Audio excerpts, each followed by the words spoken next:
সাবা কয়েকদিনের জন্য বাইরে ঘুরতে গিয়েছিল। হঠাৎ একদিন সে বাসায় ফিরে আসে। এরপর তার চোখ পড়ে তার রুমের দেওয়ালের দিকে। সেখানে তার দাদির হাতের আঁকা নিজের একটি পেন্টিং ঝোলানো ছিল। পেন্টিংটা ছিল অনেক পুরাতন। তখন সাবা অনেক ছোট ছিল, আর পেন্টিংটা ছিল তার দাদার সাথে তার দাদির বিবাহের কিছু বছরের পরের ছবি। তখন সাবার দাদি সেই সময়ের অনেক বড় নামকরা একজন আর্টিস্ট ছিল, যার কারণে বর্তমান সময়ে পেন্টিংটার অনেক মূল্যবান হয়ে দাঁড়ায়। আর পেন্টিংটি সাবার জীবনে অমূল্য হয়ে থাকবে, কারণ তার দাদি অনেকদিন আগে মারা গেছে। কিন্তু যখন সাবা লক্ষ্য করে দেওয়ালে পেন্টিংটা নাই, সাবার চোখ কপালে উঠে যায়। সে কিছু না ভেবে পেয়ে সঙ্গে সঙ্গে পুলিশকে ইনফর্ম করে। এর কিছুক্ষণ পরে পুলিশ এসে পৌঁছালে সাবা পুলিশকে পুরো ঘটনা খুলে বলে। সে বলে, আমি কিছুদিন বাসায় ছিলাম না। আজ বাসায় এসে দেখি আমার ঘরের দেওয়ালে ঝোলানো আমার দাদির অনেক পুরাতন সেই পেন্টিংটি আর নেই, যেটি এখানে ঝোলানো ছিল। পুরো ঘটনাটি শুনে পুলিশ বোঝে যে পেন্টিংটি অনেক দামি ছিল, যার কারণে কেউ এটি চুরি করেছে। এরপরে পুলিশ এই পেন্টিং এর ইনভেস্টিগেশন শুরু করে দেয়। পুলিশ অফিসার শহরে বিভিন্ন সন্দেহভাজন চোরগুলোকে জিজ্ঞাসাবাদ করার জন্য ডেকে নিয়ে আসে এবং বিভিন্ন দোকানগুলোতেও খুঁজতে থাকে সাবার দাদির সেই পেন্টিংটি। পুলিশদের পেন্টিংটি খুঁজতে একটু সময় লেগে যায়, কারণ তারা কেউই পেন্টিংটি আগে দেখেনি। এভাবে কিছুদিন যাওয়ার পরে পুলিশ ইন্সপেক্টর একটি পেন্টিং এর দোকানে সাবার দেওয়া বক্তব্য অনুযায়ী মিলে যায়। পুলিশ সেই দোকানে পেন্টিংটি ঝুলতে দেখতে পায়। পুলিশ অফিসার সঙ্গে সঙ্গে সাবাকে খবর দেয়। খবরটি পেয়ে সাবা খুবই জলদি ওই দোকানে গিয়ে পৌঁছায় এবং সে গিয়ে দেখতে পায় তার দাদির সেই পেন্টিংটি, যেটি তার ঘরের দেওয়ালে লাগানো ছিল। পেন্টিংটি দেখে সাবা বলে, এটাই আমার দাদির ছবি এবং তার নিজের হাতে আঁকা পেন্টিংটি। তার এই কথা শুনে দোকানদার বলে, এটি আমার আঁকা ছবি, এটি কিভাবে তোমার দাদির ছবি হয়? এটি তো আমি অনেক আগে এঁকেছি, আর এই ছবিটা আমার অনেক পছন্দের ছবি, যার কারণে আমি এটা বিক্রি করিনি, এখনো স্মৃতি হিসেবে আমার দোকানে ঝুলিয়ে রেখেছি। এবার বন্ধুরা, তোমরা এই ছবিটি খুব মনোযোগ দিয়ে দেখে বলতে পারবে ছবিটির আসল মালিক কে? বন্ধুরা, তোমরা যদি উত্তরটি পারো তাহলে অবশ্যই কমেন্টে জানাও।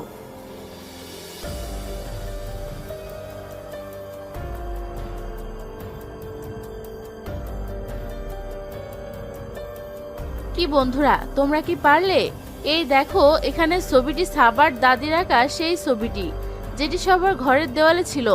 কারণ তোমরা একটু ভালো করে মনোযোগ দিয়ে লক্ষ্য করলে দেখতে পারবে ছবিটি যেই নেকলেসটি আছে সেই নেকলেসটি সাবার গলায়ও আছে। আর এটি দেখেই পুলিশ ইন্সপেক্টর খুব সহজেই বুঝে যায় এই ছবিটা কার। পেন্টিংটি সাবার। তো বন্ধুরা, তোমরা যারা এই ধাঁধাটির উত্তর পেরেছিলে তাদের সবাইকে ধন্যবাদ। চলো বন্ধুরা, পরের প্রশ্নটি দেখে আসি।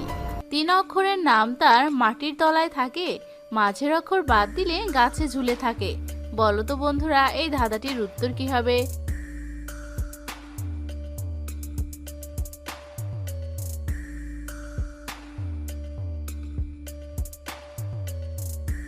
বন্ধুরা, তোমরা কি এই উত্তরটি পেরেছিলে? এই ধাঁধাটির উত্তর হবে কয়লা। মাটির নিচেই থাকে, আর কয়লার মাঝের অক্ষর বাদ দিলে হবে কলা, আর কলা গাছে ঝুলে থাকে।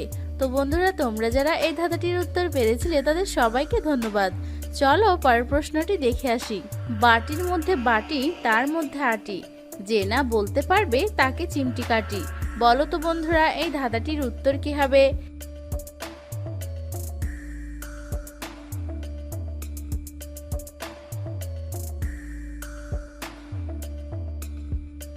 বন্ধুরা, তোমরা কি এই মজার উত্তরটি পেরেছিলে? চলো আমরা এই ধাঁধাটির উত্তর দেখে আসি। উত্তরটি হবে চালতা। তো বন্ধুরা, তোমরা যারা চালতা দেখে থাকবে উত্তরটি তারা খুব সহজেই বুঝতে পারবে। উত্তরটি যারা পেরেছো তাদেরকে অসংখ্য ধন্যবাদ। চলো পরের প্রশ্নটি দেখে আসি। মুম্বাই শহরে একটি শিশুদের হসপিটাল ছিল, যেখানে অনেকগুলো বাচ্চা তরুণ তরুণীরা থাকতো। এদের মধ্যে তরুণীরা বিভিন্ন ধরনের পুতুল নিয়ে খেলতে খুব ভালোবাসতো। পুতুলগুলোর মধ্যে শিশুরা টেডি বেয়ার নিয়ে খেলাটা বেশি পছন্দ করত। কিন্তু হঠাৎ একদিন সব টেডি বেয়ারগুলো হসপিটাল থেকে সরিয়ে নেওয়া হয় এবং এর কিছুদিনের মধ্যে সমস্ত শিশুরা আস্তে আস্তে সুস্থ হয়ে বাসার দিকে যেতে থাকে। তো বন্ধুরা, এবার তোমাদের বলতে হবে হসপিটাল থেকে সমস্ত বাচ্চাদের সমস্যাগুলো কিভাবে সমাধান করলো। তোমরা যারা উত্তরটি পারবে তারা কমেন্টে জানাও।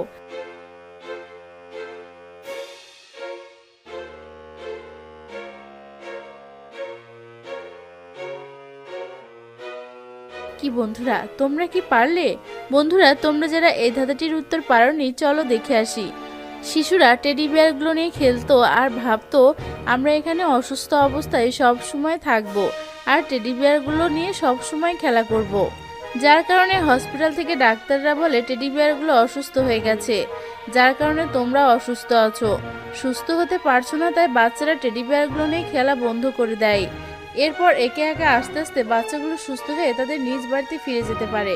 চলো পরের প্রশ্নটি দেখে আসি। এবার রয়েছে তোমাদের জন্য একটি চোখের পরীক্ষা। বন্ধুরা, স্ক্রিনটি খুব মনোযোগ দিয়ে দেখো। এখানে একটি ফলের ছবি রয়েছে, তোমাদেরকে বলতে হবে কোন ফলের ছবি রয়েছে।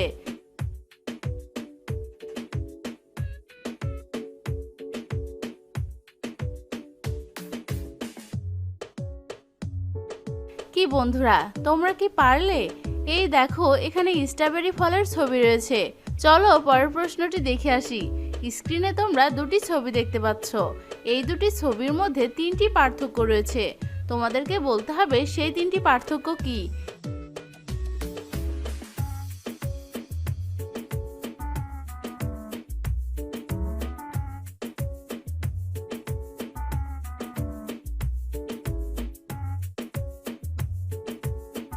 কি বন্ধুরা, তোমরা কি পারলে?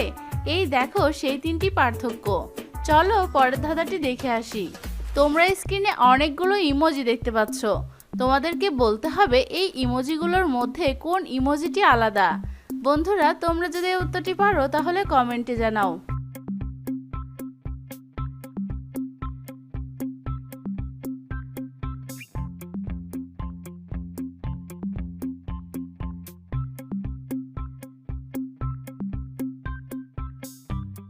কি বন্ধুরা, তোমরা কি পারলে? এই দেখো এই ইমোজিটি আলাদা। চলো পরের ধাঁধাটি দেখে আসি। কোন দেশে ঝোলে গাছে, কোন দেশে বাজে, কোন দেশে বলো দেখি তেলে ঘিতে ভাজে। বলো তো বন্ধুরা, এই ধাঁধাটির উত্তর কি হবে?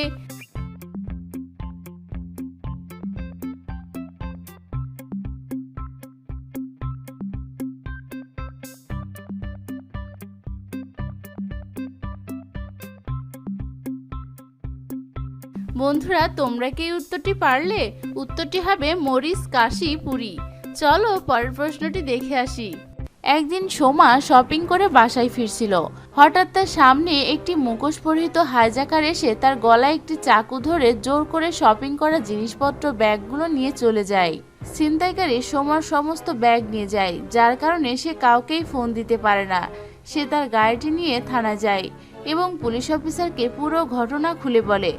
ঘটনাটি শুনে পুলিশ অফিসার সোমার সঙ্গে ওই দোকানটিতে আসে এবং সে লক্ষ্য করে দোকানটির মধ্যে 4টি যুবক ব্যাগ হাতে দাঁড়িয়ে আছে। এখন বন্ধুরা, তোমরা কি বলতে পারবে এই 4 জন যুবকের মধ্যে কোন যুবকটি সোমার ব্যাগটি ছিনতাই করেছিল? বন্ধুরা, তোমরা যদি তাকে চিনতে পারো তাহলে অবশ্যই কমেন্ট করো।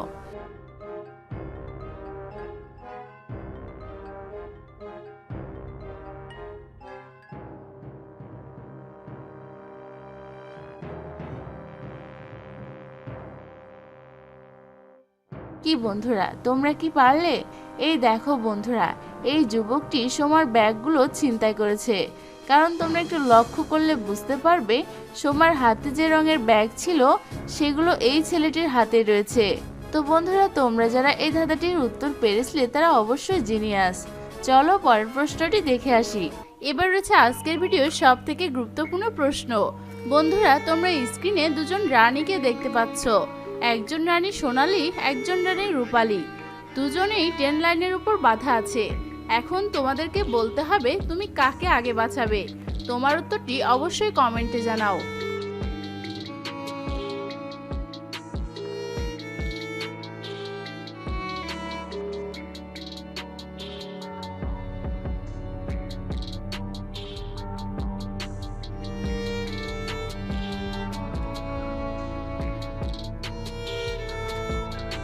কি বন্ধুরা, তোমরা কি পারলে? এখানে আমি থাকলে অবশ্যই রানী রূপালীকে বাঁচাতাম, কারণ আমরা গল্প অনুযায়ী জানি রানী রূপালী অনেক ভালো ছিল। তো বন্ধুরা, তোমরা যারা সঠিক উত্তরটি দিয়েছিলে তাদেরকে ধন্যবাদ। আর আমার আজকের ধাঁধাগুলো তোমাদের কেমন লাগলো? ভালো লাগলে আমার ভিডিওতে একটি লাইক দিয়ে দিও। আর আমার চ্যানেলের নতুন সব ভিডিও পেতে চ্যানেলটি সাবস্ক্রাইব করে পাশে থাকা বেল বাটনটি অন করে দাও। ধন্যবাদ।